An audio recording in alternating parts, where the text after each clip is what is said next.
اتعودنا نقول احنا رايحين نعمل عمليه اللوز للطفل الصغير.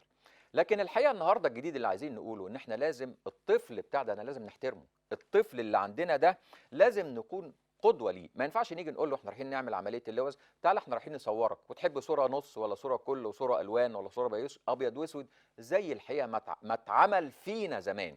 النهارده احنا بنصحح المفاهيم دي وبنقول ان انت عشان تروح تعمل لطفلك عمليه لوز لازم الأول تشرح للطفل أسباب ومشاكل اللوز إيه. لازم تشرح له شفت أنت سخنت إزاي، شفت اللوز بتتعبك إزاي، شفت ما بتروحش المدرسة إزاي، شفت ما بتعرفش تلعب إزاي. ولازم تشرح له أنت هتروح للدكتور كمان إن إحنا هيفتح بقك ويبتدي يشوف زورك، وكمان تشرح له هيشوف ودانك. هتقول له أنت لما هتخش أوضة العمليات هتبتدي تشوف في سرير، وفي ناس لابسين ابيض وفي ناس لابسين ازرق، وهتلاقوا الدكتور اللي هو كشف عليك هو اللي جوه اوضه العمليات. وخد بالك هيحط لك حاجه على مناخيرك تشم بيها ريحه.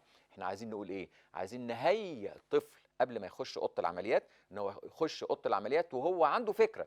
الولد مش عايزينه يخش اوضه العمليات وعنده صدمه، وبعد ما يعمل العمليه يبقى عنده صدمتين، وهو رايح للدكتور في الاستشاره يبقى بيصرخ من اول وهو طالع تحت من الاسانسير او طالع من على المدخل بتاع العياده. خدوا بالكم اطفالنا النهارده لازم نحترم عقليتهم ولازم نتعامل معاهم بطريقه افضل. عشان كده احنا بنقول تصحيح المفاهيم الخاطئه اللي احنا اتعودنا عليها طول عمرنا لازم نغيرها.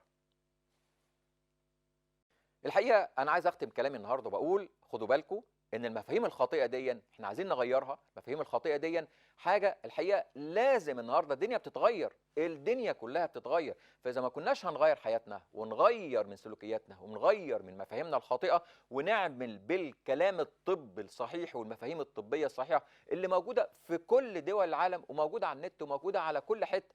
النهارده نصيحتي ليكم من فضلكم، ويا رب اكون كل اللي احنا قلناه يعني زي ما بيقولوا بيدي دفعه، بيدي بوشنج للامهات والاباء وللاطفال ان احنا النهارده نمنع ونقلل وننتهي من العادات الخاطئه. مع تحياتي دكتور هشام إبراهيم.